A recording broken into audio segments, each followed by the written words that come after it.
Coming up on Mountain News this morning, an Eastern Kentucky family looks for answers after losing one of their own to suspected foul play.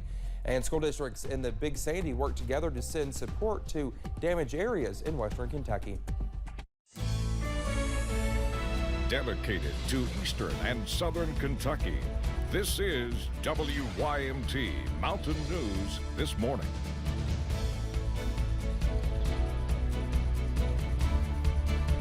Good morning to you again. It's 5:30 on this hump day. I'm Dakota Makris. Thanks for always waking up with us. And let's head over to Brandon, who's been wide awake since about midnight. And Brandon, you corrected me earlier. I said it was cold, but actually in some places it's kind of warm. Yeah, it's not too bad in some places, but in other places you were absolutely right. It is chilly out there this morning. Even had some frost on my windshield. Did you have any frost on yours? No, not this morning, but I did start my car. Exactly. So I mean, it's just, again, it's a wide range of temperatures, as you'll see here on the temperature map. We're going to continue to track those different temperatures across the region this morning. Our Jacksboro sensor down in East Tennessee is out, but you see 30s, 40s, and even 50s out there, and the 50s are becoming more widespread, so we're already above kind of where we should be right now. So basically between that 30 and 52 in Jonesville, Monticello, I put the kind of the spread right there in the middle at 40 this morning. We're going to continue to see some warmer air into place as we head deeper into the day, and again, got this temperature here basically for the breakfast forecast going up a couple degrees per hour by the time we get into excuse me, the sun coming up time there. And then for your 12-hour planner, 66 the official forecast high. Sunrise 7:41 this morning. Another minute later, sunset 5:16. Dakota. All right, Brandon, thank you so much. An awesome aunt. That is how family members describe Lois Adams, who died Sunday. State police say foul play is suspected in her death. A family member in Letcher County looks back on her life. She was one of the sassiest, fastest women I ever knew. That is how Misty Combs describes her aunt, 82-year-old Lois Adams, who died Sunday in her home. State police say foul play is involved. It was devastating. I mean, it was unreal to me. Adams was a mom of 4 and a grandmother to many. She was more like my grandma because, you know, I really never knew my grandma, so she was the one that, you know, she was the oldest and she kept us stuck together. With a passion for the outdoors and full of life at 82. She went four-wheeling. She was really active to be 80. Gosh, she was great. Like, I'm really going to miss her. She always had a smile on her face and a hug for everybody. And now thinking of her grieving children who lost a mom. I mean, as well as they can, I guess, but I mean, just pray for them. The family puzzled as they tried to put the pieces together. I mean, someone brutally attacked her in her home, and we want answers. We want to know who came in and done this to her. Remembering a beloved soul. In Letcher County, Dakota Makris, WYMT Mountain News. Well, the family encourages anyone with information to call KSP Post 13 here in Hazard. A well-known Eastern Kentucky optometrist has died. The University of Pikeville Kentucky College Optometry announced that Dr. Gerald Combs died Monday after a long illness. The primary eye clinic on UPike's campus was named in his honor in 2019. He was a former KOA Optometrist of the Year and president, and also served his community in many different roles, including Knott County Little League president from 2002 to 2012. Funeral arrangements have not yet been announced. Transitional housing is an important part of recovery that most recovering addicts want to take part in. Now, there are upfront fees for transitional housing, but Operation Unite does have vouchers to help with the cost. Right now, there is a wait list for people to even get a voucher, but Operation Unite was recently awarded $15,000 from United Healthcare that they will be putting towards funding for Kentuckians in need of transitional housing. Operation Unite voucher typically helps cover sober living fees, but as of right now they are on a wait list, so that's really affected people being able to get into some sober livings and just continue that care. So this is going to be very helpful in assisting individuals that would normally be able to utilize the Unite voucher. Now, the application opened to Kentuckians on November 29th, and 19 people have already applied. With recent threats and school shootings, educators and those who work alongside them are working tirelessly to ensure students are safe in their classroom.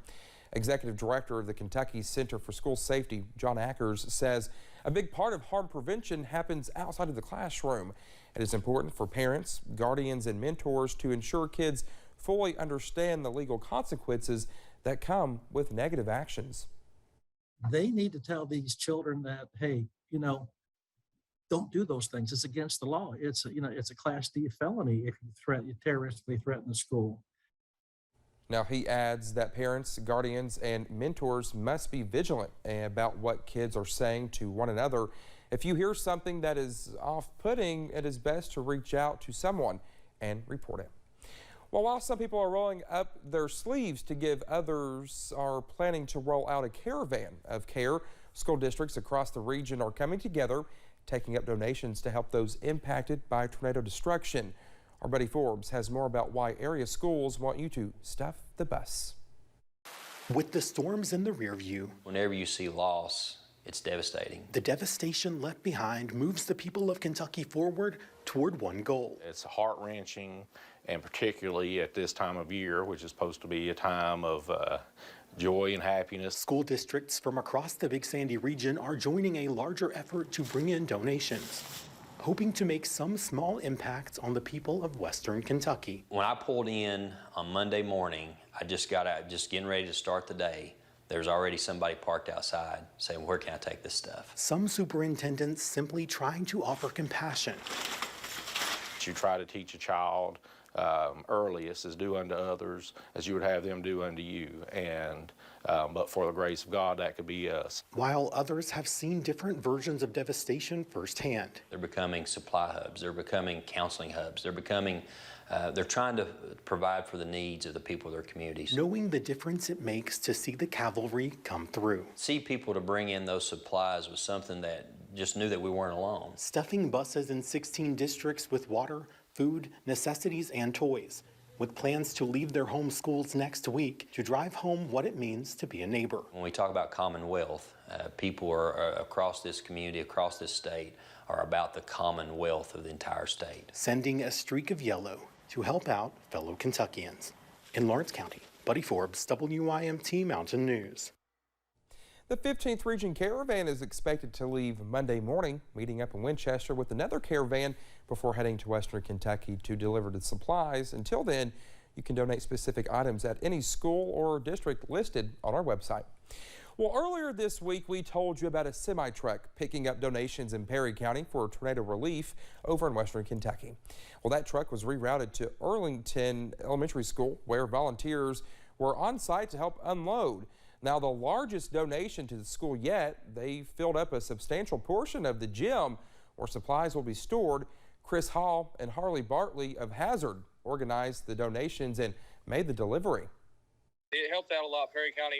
The people of Arlington and Hopkins County are very grateful for everything that you all had gave, and they really wanted me to give this to you all to thank you for everything, and that it will never be forgotten.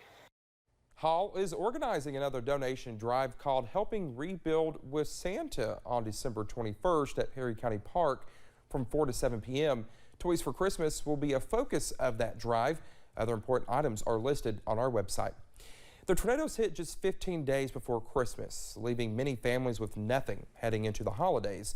Kentucky First Lady Brittany Bashir announced the Western Kentucky Toy Drive, collecting for children of all ages and bringing Christmas directly to the areas most devastated. The gifts, many believe, can provide a much-needed sense of normalcy to children in the region this season. They've lost their homes, they've lost their families, they've lost their friends, and they've lost their sense of safety and security. And so my hope with this toy drive is to give those children just a glimmer of joy. The drive is happening through December 18th.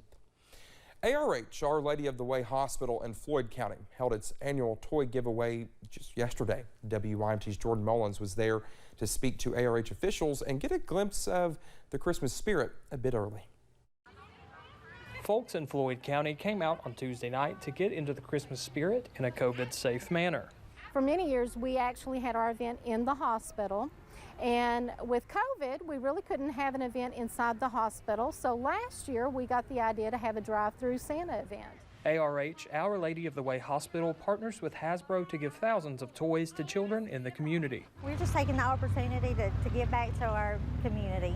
We're in the spirit, and we just want to share some love and some appreciation by giving back. Giving back and extending the hospital's reach even further than before. That's really part of being healthy and well and happy. So it's really an extension of what we do every day, and it's really an extension of our mission. A night of excitement for children, families, and ARH employees. Merry Christmas! The children are hanging out the doors. They're so anxious, and they can see all of the gifts. And just to see the expression on their face of knowing the holiday season is beginning tonight for them. They're going to get their first gift and get to see Santa. Celebrating the season of giving just a bit early. Merry Christmas! In Floyd County, Jordan Mullins, WYMT Mountain News. Well, Stumbo says Our Lady of the Way does hope to carry on the tradition of the giveaway for many years to come, whether that be a drive-through or in the hospital itself. Well, just ahead this morning, a new study finds that a song by a famous rapper might have had a positive effect on the nation's suicide rate. Southwest winds will push our temperatures up for the next several days, even with those rain chances coming back into play. I'll have the latest forecast in about 3 minutes.